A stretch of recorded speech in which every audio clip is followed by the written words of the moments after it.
Hello, everybody. Happy Wednesday evening. Hope you're all having a decent week so far. I know it's midweek, so all bets are off. Hola. Hola, amigos. Hola, amigas. Mm, just having a little sip of wine. Had a nice dinner of kimchi jjigae. It was quite lovely. So I'm all hepped up. My throat is raw from gochugaru. So I'll be in fine form tonight. All right. Sec to you too, Mama Cryptid. What's up? Okay. You hear me okay now? Thank you. I can see everything's fine on my side, so go ahead and get out of studio mode and we'll get this thing going.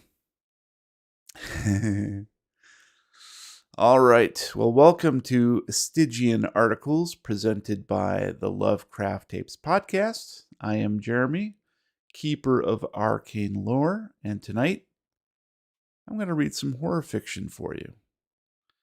Listener discretion is advised. These scary stories I read and write will sometimes contain extreme horror, violence, language, and other adult themes. Watch and listen at your own risk, please. Tonight shouldn't be that big of a deal, to be honest.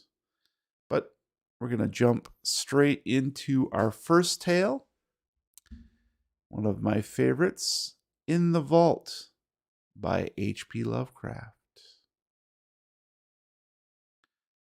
Dedicated to C.W. Smith, from whose suggestion the central situation is taken. Nice little dedication there. There is nothing more absurd, as I view it, than that conventional association of the homely and the wholesome which seems to pervade the psychology of the multitude. Mention a bucolic Yankee setting, a bungling and thick-fibered village undertaker, and a careless mishap in a tomb, and no average reader can be brought to expect more than a hearty, albeit grotesque phase of comedy. God knows, though, that the prosy tale which George Birch's death permits me to tell has in it aspects beside which some of our darkest tragedies are light. Birch acquired a limitation and changed his business in 1881, yet never discussed the case when he could avoid it. Neither did his old physician, Dr. Davis, who died years ago. It was generally stated that the affliction and shock were results of an unlucky slip whereby Birch had locked himself for 9 hours in the receiving tomb of Peck Valley Cemetery, escaping only by crude and disastrous mechanical means. But while this much was undoubtedly true, there were other and blacker things which the man used to whisper to me in his drunken delirium toward the last. He confided in me because I was his doctor, and because he probably felt the need of confiding in someone else after Davis died. He was a bachelor, wholly without relatives. Birch, before 1881, had been the village undertaker of Peck Valley, and he was a very calloused and primitive specimen, even as such specimens go. The practices I heard attributed to him would be unbelievable today, at least in a city, and even Peck Valley would have shuddered a bit had it known the easy ethics of its mortuary artist in such debatable matters as the ownership of costly laying out apparel invisible beneath the casket's lid, and the degree of dignity to be maintained in posing and adapting the unseen members of lifeless tenants to containers not always calculated with sublimest accuracy. Most distinctly, Birch was lax, insensitive, and professionally undesirable. Yet, I still think he was not an evil man. He was merely crass of fiber and function, thoughtless, careless, and liquorish, as his easily avoidable accident proves, and without that modicum of imagination which holds the average citizen within certain limits fixed by taste. Just where to begin Birch's story I can hardly decide, since I am no practiced teller of tales. I suppose one should start in the cold December of 1880, when the ground froze and the cemetery delvers found they could dig no more graves till spring. Fortunately, the village was small and the death rate low, so that it was possible to give all of Birch's inanimate charges a temporary haven in the single antiquated receiving tomb. The undertaker grew doubly lethargic in the bitter weather, and seemed to outdo himself even in carelessness.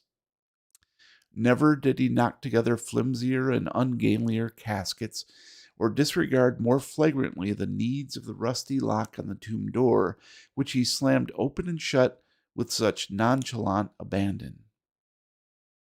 At last the spring thaw came, and graves were laboriously prepared for the 9 silent harvests of the grim reaper which waited in the tomb. Birch, though dreading the bother of removal and interment, began his task of transference one disagreeable April morning, but ceased before noon because of a heavy rain that seemed to irritate his horse, after having laid out but one mortal tenement to its permanent rest. That was Darius Peck, the nonagenarian, the nonagenarian, whose grave was not far from the tomb. Birch decided that he would begin the next day with little old Matthew Fenner, whose grave was also nearby, but actually postponed the matter for 3 days, not getting to work till Good Friday the 15th. Being without superstition, he did not heed the day at all, though ever afterward he refused to do anything of importance on that fateful 6th day of the week. Certainly, the events of that evening greatly changed George Birch.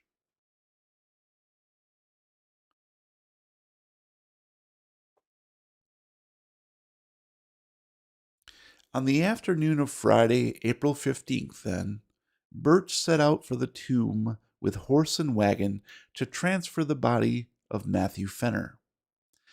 That he was not perfectly sober, he subsequently admitted, though he had not then taken to the wholesale drinking by which he later tried to forget certain things. He was just dizzy and careless enough to annoy his sensitive horse, which, as he drew it viciously up at the tomb, neighed and pawed and tossed its head, much as on that former occasion when the rain had vexed it. The day was clear, but a high wind had sprung up, and Birch was glad to get to shelter as he unlocked the iron door and entered the side hill vault. Another might not have relished the damp, odorous chamber with the 8 carelessly placed coffins. But Birch in those days was insensitive and was concerned only in getting the right coffin for the right grave. He had not forgotten the criticism aroused when Hannah Bixby's relatives, wishing to transport her body to the cemetery in the city whither they had moved, found the casket of Judge Capwell beneath her headstone. The light was dim, but Birch's sight was good, and he did not get Asaph Sawyer's coffin by mistake, although it was very similar. He had, indeed, made that coffin for Matthew Fenner, but had cast it aside at last as too awkward and flimsy. In a fit of curious sentimentality aroused by recalling how kindly and generous the little old man had been to him during his bankruptcy 5 years before, He gave old Matt the very best skill. He gave old Matt, get it, old Matt? He gave old Matt the very best his skill could produce, but was thrifty enough to save the rejected specimen and to use it when Asaph Sawyer died of a malignant fever. Sawyer was not a lovable man, and many stories were told of his almost inhuman vindictiveness and tenacious memory for wrongs real or fancied. To him, Birch had felt no compunction in assigning the carelessly made coffin which he now pushed out of the way in his quest for the Fenner casket. It was just as he had recognized old Matt's coffin that the door slammed to in the wind, leaving him in a dusk even deeper than before. The narrow transom admitted only the feeblest of rays, and the overhead ventilation funnel virtually none at all, so that he was reduced to a profane fumbling as he made his halting way among the long boxes toward the latch. In this funereal twilight, he rattled the rusty handles, pushed at the iron panels, and wondered why the massive portal had grown so suddenly recalcitrant. In this twilight, too, he began to realize the truth, and to shout loudly as if his horse outside could do more than neigh an unsympathetic reply. For the long neglected latch was obviously broken, leaving the careless undertaker trapped in the vault, a victim of his own oversight. The thing must have happened at about 3:30 in the afternoon. Birch, being by temperament phlegmatic and practical, did not shout long, but proceeded to grope about for some tools which he recalled seeing in a corner of the tomb. It is doubtful whether he was touched at all by the horror or exquisite weirdness of his position, but the bald fact of imprisonment so far from the daily paths of men was enough to exasperate him thoroughly. His day's work was sadly interrupted, and unless chance presently brought some rambler hither, he might have to remain all night or longer. The pile of tools soon reached, and a hammer and chisel selected, Birch returned over the coffins to the door. The air had begun to be exceedingly unwholesome, but to this detail he paid no attention as he toiled, half by feeling, at the heavy and corroded metal of the latch. He would have given much for a lantern or bit of candle, but, lacking these, bungled semi-sightlessly as best he could.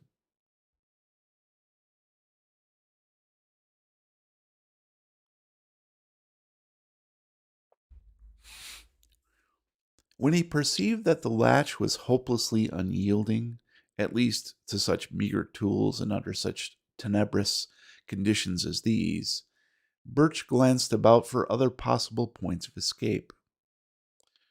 The vault had been dug from a hillside, so that the narrow ventilation funnel in the top ran through several feet of earth, making this direction utterly useless to consider. Over the door, however, the high, slit-like transom in the brick facade gave promise of possible enlargement to a diligent worker. Hence, upon this his eyes long rested, as he racked his brains for means to reach it. There was nothing like a ladder in the tomb, and the coffin niches on the sides and rear, which Birch seldom took to the trouble to use, afforded no ascent to the space above the door. Only the coffins themselves were, Only the coffins themselves remained as potential stepping stones, and as he considered these, he speculated on the best mode of arranging them. 3 coffin heights, he reckoned, would permit him to reach the transom, but he could do better with 4. The boxes were fairly even and could be piled up like blocks, so he began to compute how he might most stably use the 8 to rear a scalable platform 4 deep.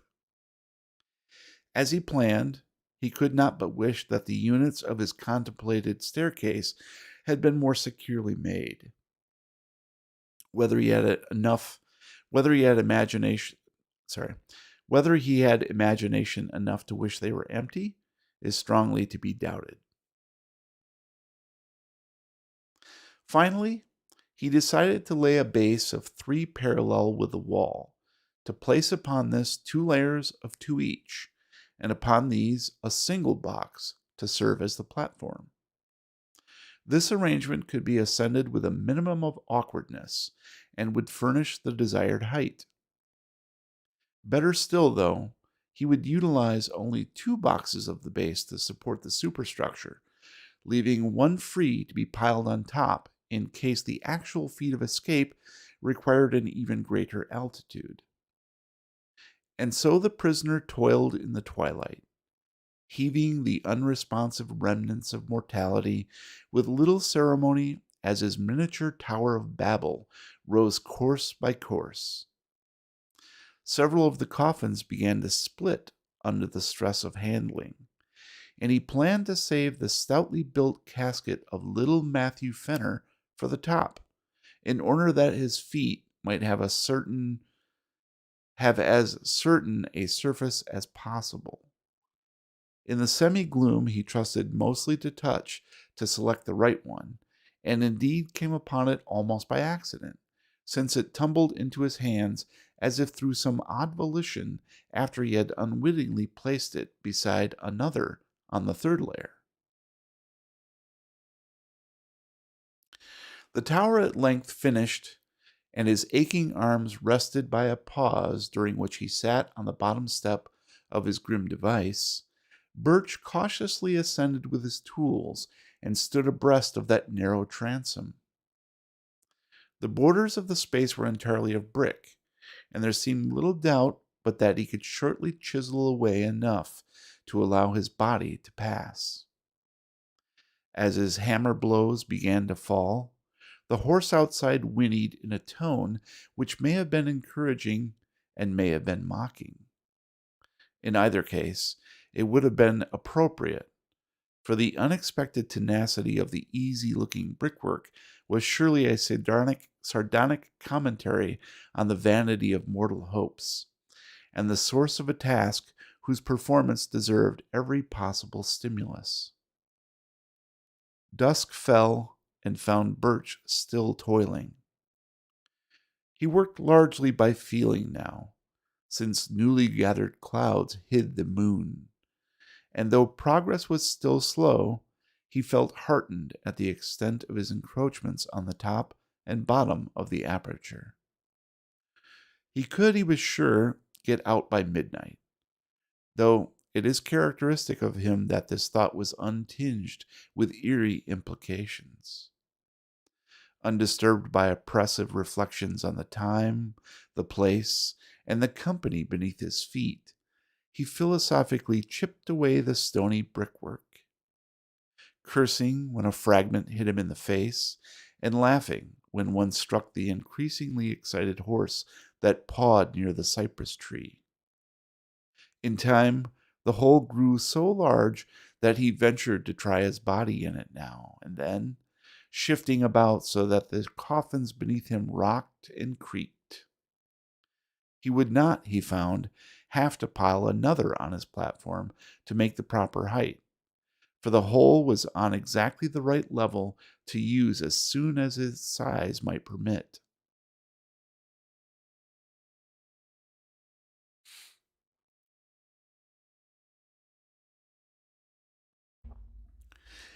It must have been midnight at least when Birch decided he could get through the transom.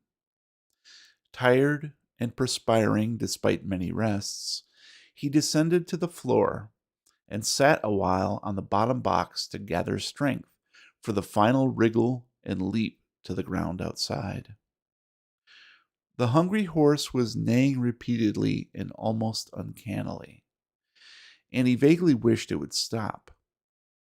He was curiously unelated over his impending escape and almost dreaded the exertion, for his form had the indolent stoutness of early middle age. As he remounted the splitting coffins, he felt his weight very poignantly, especially when, upon reaching the topmost one, he heard that aggravated crackle which bespeaks the wholesale rending of wood. He had, it seems, planned in vain when choosing the stoutest coffin for the platform, for no sooner was his full bulk upon it again than the rotting lid gave way, jouncing him 2 feet down on a surface which even he did not care to imagine.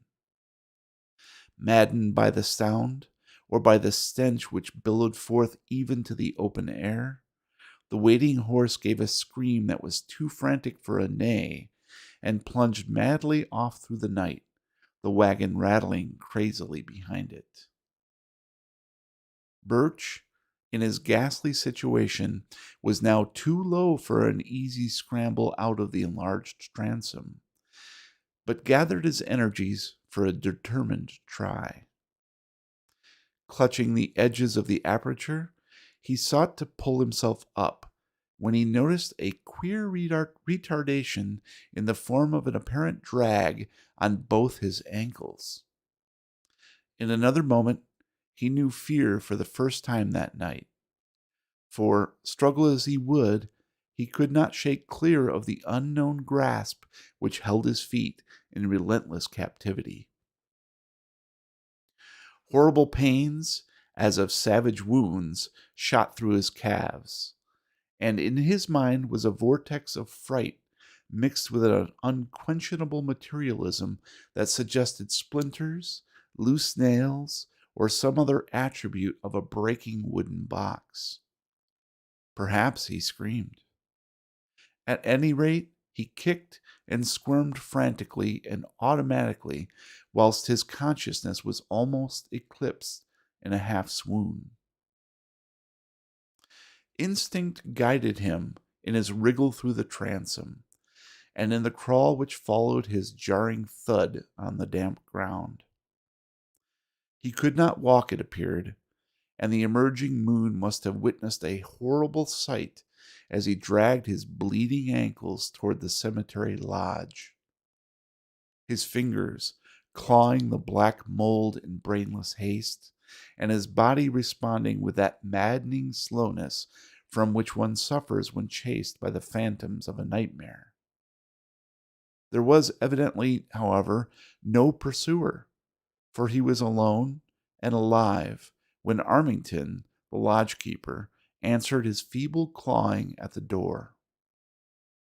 Armington helped Birch to the outside of a spare bed and sent his little son Edwin for Dr. Davis.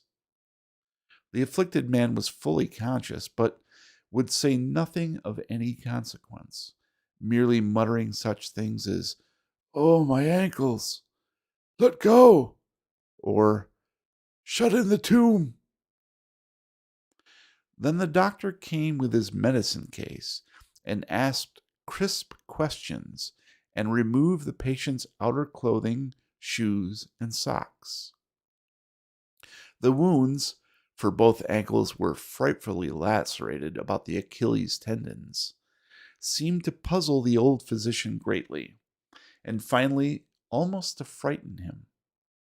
His questioning grew more than medically tense, and his hands shook as he dressed the mangled members, binding them as if he wished to get the wounds out of sight as quickly as possible.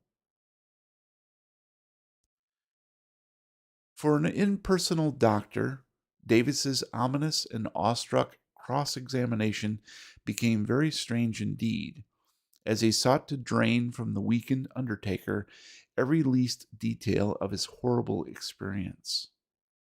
He was oddly anxious to know if Birch were sure, absolutely sure, of the identity of that top coffin of the pile, how he had chosen it, how he had become certain of it as the Fenner coffin in the dusk, and how he had distinguished it from the inferior duplicate coffin of vicious Asaph Sawyer. Would the firm Fenner casket have caved in so readily? Davis, an old-time village practitioner, had of course seen both at the respective funerals, as indeed he had attended both Fenner and Sawyer in their last illnesses. He had even wondered at Sawyer's funeral how the vindictive farmer had managed to lie straight in a box so closely akin to that of the diminutive Fenner. After a full 2 hours, Davis left, urging Birch to insist at all times that his wounds were caused entirely by loose nails and splintering wood.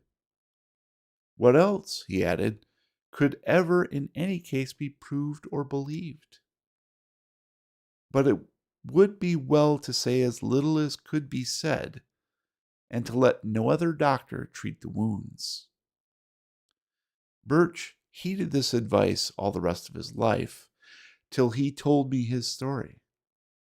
And when I saw the scars, ancient and whitened as they then were, I agreed that he was wise in doing so.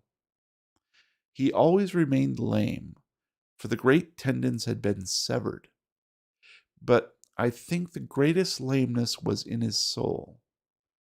His thinking processes, once so phlegmatic and logical, had become ineffably scarred, and it was pitiful to note his response to certain chance allusions such as Friday, tomb, coffin, and words of less obvious concatenation. His frightened horse had gone home, but his frightened wits never quite did that. He changed his business, but something always preyed upon him. It may have been just fear, and it may have been fear mixed with a queer, belated sort of remorse for bygone crudities. His drinking, of course, only aggravated what it was meant to alleviate. When Dr. Davis left Birch that night, he had taken a lantern and gone to the old receiving tomb. The moon was shining on the scattered brick fragments and marred facade, and the latch of the great door yielded readily to a touch from the outside. Steeled by old ordeals and dissecting rooms, the doctor entered and looked about, stifling the nausea of mind and body that everything in sight and smell induced. He cried aloud once, and a little later gave a gasp that was more terrible than a cry. Then he fled back to the lodge and broke all the rules of his calling by rousing and shaking his patient and hurling at him a succession of shuddering whispers that seared into the bewildered ears like the hissing of vitriol. "It was Asaph's coffin, Birch, just as I thought. I knew his teeth, with the front ones missing on the upper jaw.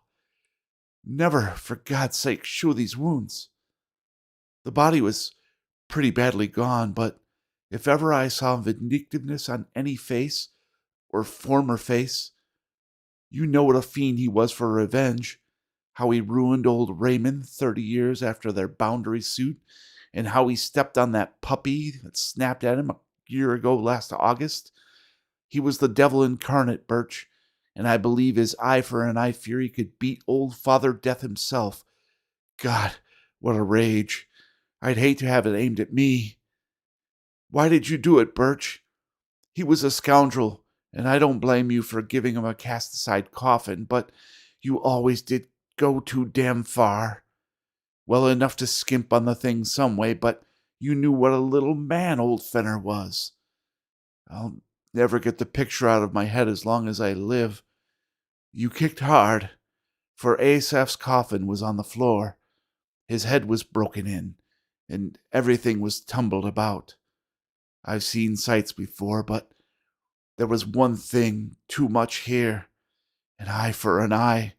Great heavens, Birch, but you got what you deserved. The skull turned my stomach, but the other was worse. Those ankles cut neatly off to fit Matt Fenner's cast aside coffin.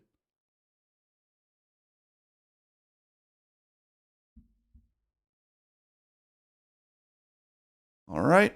That is H.P. Lovecraft's In the Vault.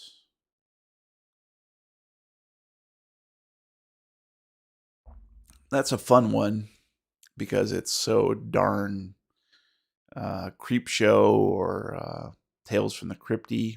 Yeah, you know, he Lovecraft did enjoy the you know revelation at the end that was a twist on something, but for the most part, it's they aren't super clever. You can kind of see where it's going all the way, much like the Outsider, the one that I read first.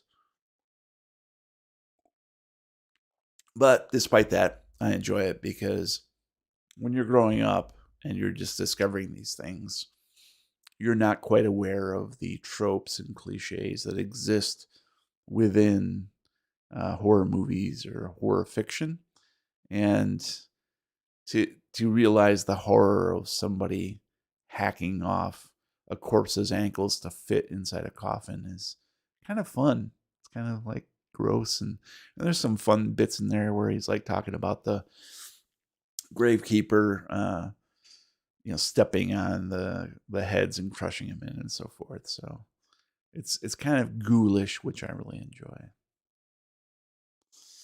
All right, take a quick little break here, get some water, and then we'll read another one. Glad you enjoyed that, T Flip Rex. That was so delicious. Yeah, sorry, old Matt. Wasn't that old, Matt?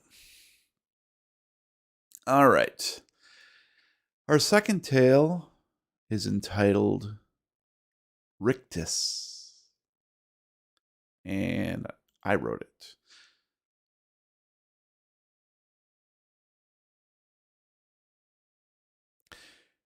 You wake up with a start, as if from a bad dream. Like the one where you're falling and just before you hit the ground, you regain consciousness abruptly. It is early morning.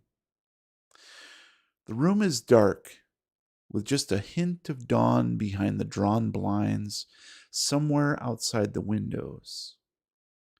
You roll over to your partner for comfort, but there is an uncomfortable heat radiating from their body. You reach over to turn on the bedside light, but it doesn't come on, instead, making a weird, hollow clicking noise. There are no bright red glowing numbers on the alarm clock either. Power's out. You reach out to touch them, but you can't get that close. Too hot. The last of sleep slides away from your mind and you get out of bed. Even before you pull the blinds up, your eyes have adjusted to the darkness. Your partner is sitting up in bed, ramrod straight. Honey, you say? You open the blinds and let in just enough dark light to see their grin and those blank black eye sockets. Your partner vibrates furiously, as if being electrocuted. You race back to bed, afraid, heart palpitating in your chest. What is going on? Should you call a doctor? You reach out, despite the heat, and touch their arm briefly. In that instant, a flare of white-hot pain burns your fingertips. You pull back with a cry, nursing the sizzled digits in your mouth. You stare. They vibrate. Honey, are you okay? But you get no answer. The empty eye sockets are black holes to nowhere. They can no longer look at you with love. The grin stretches your partner's face, unpleasant to look at, a hideous joke unshared. You ease out of bed, fingers hurting, adrenaline coursing through your veins like stock cars at the raceway, and slip into your robe and slippers, leave the bedroom. You need to call a doctor. Yes, a doctor will know what to do. You go into the kitchen, noting how quiet everything is without the electricity on, and pick up the phone. No dial tone.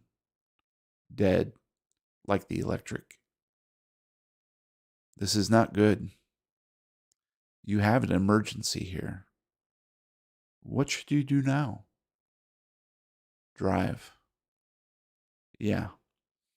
Go to the emergency room half a mile away and bring someone back. A paramedic, maybe.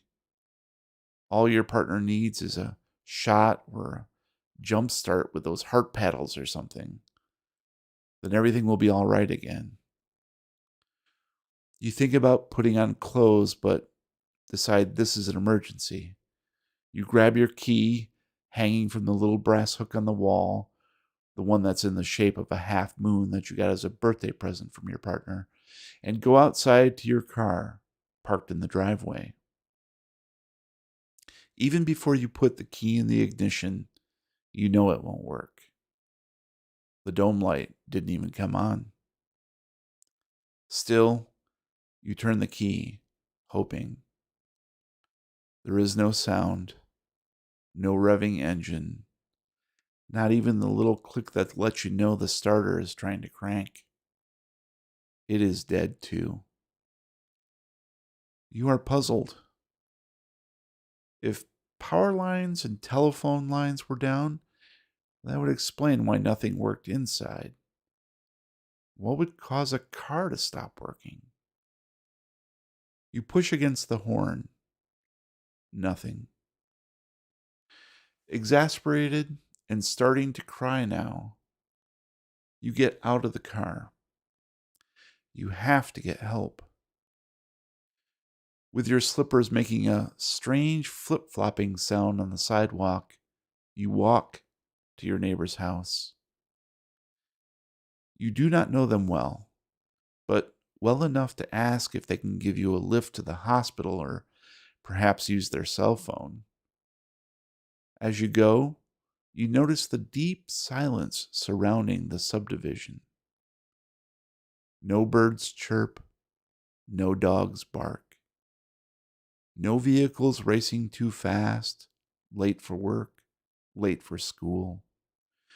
Just a pervasive quiet that is not at all comforting. You step up onto your neighbor's porch and knock. You know the doorbell won't work. No answer.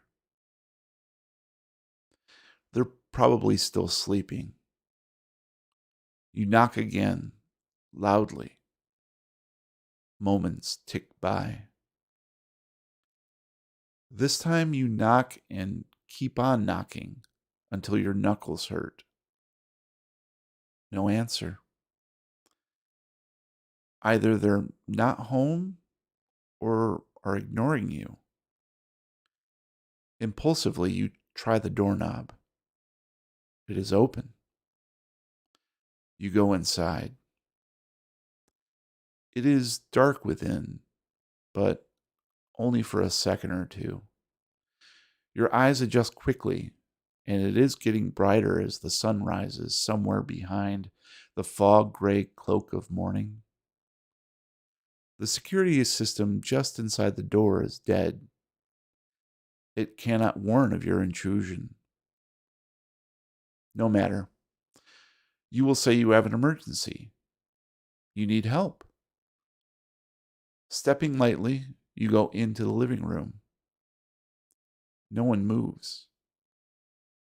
There are no familiar sounds of anyone making breakfast or drinking coffee or going to the bathroom. You stand in the unfamiliar living room, then head down the hall. You think about calling out so you don't surprise anyone, but can't bring yourself to shatter the silence. There is an open door at the end of the hallway. You look in. They are in bed, sitting bolt upright, looking at you, grinning with dead eyes. They are vibrating too, just enough to blur their features slightly and create that weird heat. You give a startled gasp, but are you truly shocked? As you take in the horror, you realize this is what you expected to find. It is as if they are alive but dead at the same time. Can they see you? Do they know you're here? You turn to go, then remember they have children.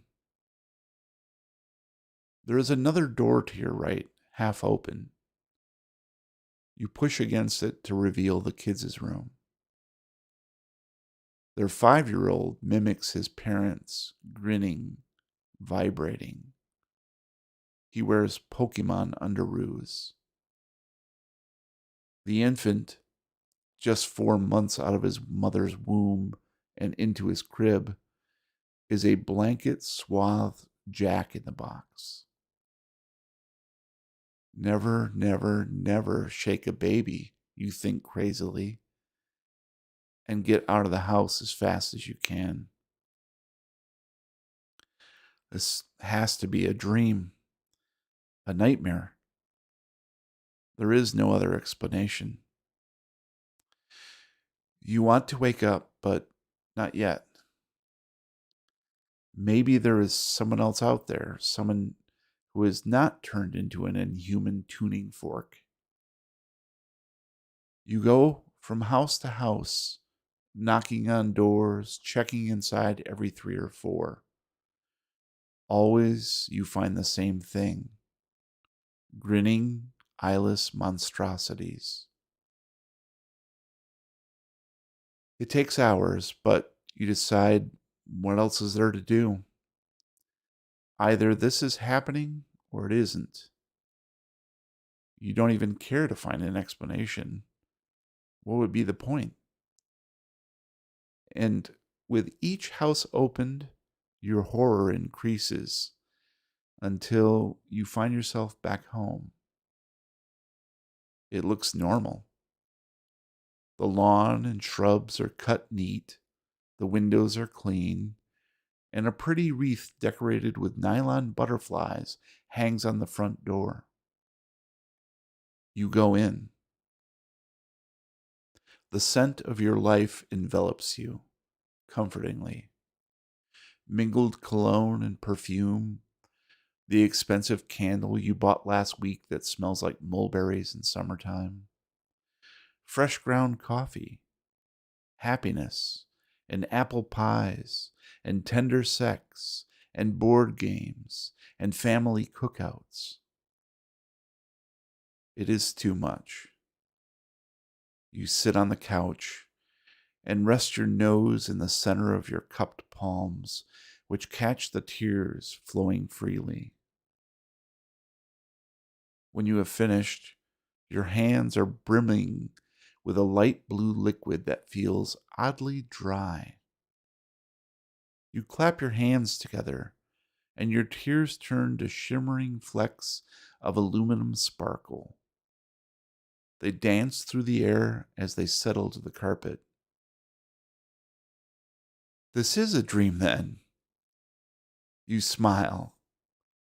Soon you will wake, and this will all be over, this strange and terrifying nightmare. You go back upstairs where your partner awaits, hot and shivering. No matter, this no longer frightens you. Your steps are light as you disrobe, kicking your slippers into a corner where they lie like amputated feet. The blinds come down to block out the encroaching morning. It is dark again. Time for sleep so you can wake. You crawl into bed, being careful not to touch your partner, and wait for sleep to take you. Your travels through the neighborhood have worn you out, and you drift steadily toward that yawning chasm of dark oblivion. There, you are starting to go. It feels like you're slipping into a bathtub drain, slowly circling with the warm water, parts of you starting to go down. Your smile stretches into a grin. This familiar feeling of falling asleep makes you happy. It is the only thing you recognize in this nightmare world. Sleep gives ultimate satisfaction. You wish you could sleep forever. No, that's not it. You wish you could fall asleep forever. Yes. And you hover there, on the verge of unconsciousness, unsure any longer whether you are falling asleep or just coming awake. Now you half think, still grinning. Now you can escape this dream. All you need to do is shake yourself awake. So you sit up in bed and start to shake. Slowly at first, but faster and faster, telling yourself your eyes will open and your life will return to normal. Any minute now.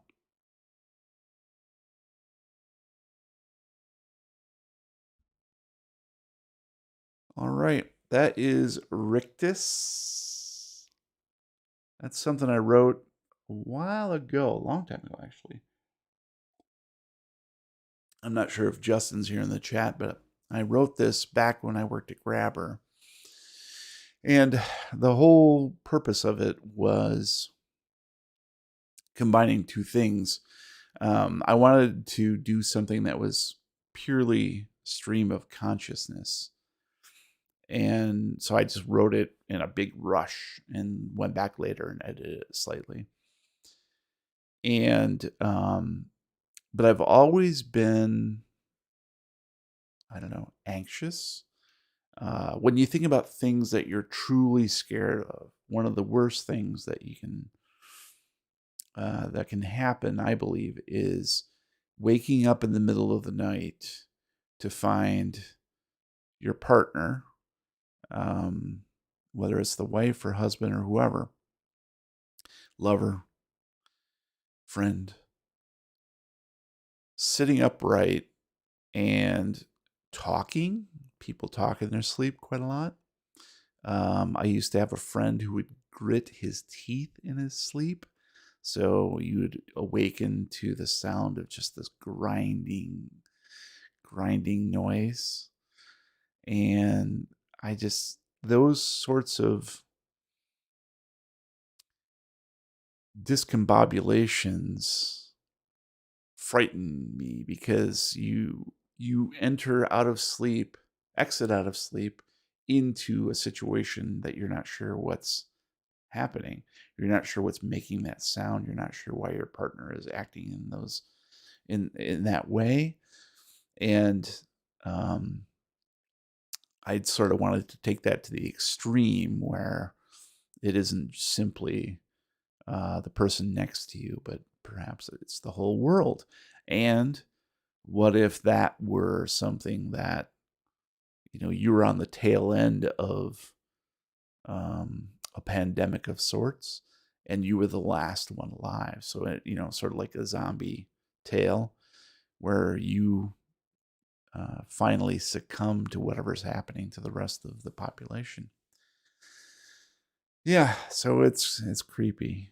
Yeah, seizure in the middle of the night. I've had, like I said, I've had my partner just strike up a conversation in the middle of the night, completely in dream, but carrying on a perfect conversation with somebody and maybe even me. It's pretty wild. So, guys, that's it for this installment of the Stygian articles. Thank you for spending time with me. I appreciate it. If you've enjoyed this dark fiction, please visit stygianarticles.com for more of my scary stories and lovecrafttapes.com for fresh episodes of our Call of Cthulhu actual play podcast. As always, I'm Jeremy, your keeper of arcane lore, wishing you sweet dreams. Good night. Thanks for watching, guys. Yep, thanks. Appreciate that. And I'll be back before you know it.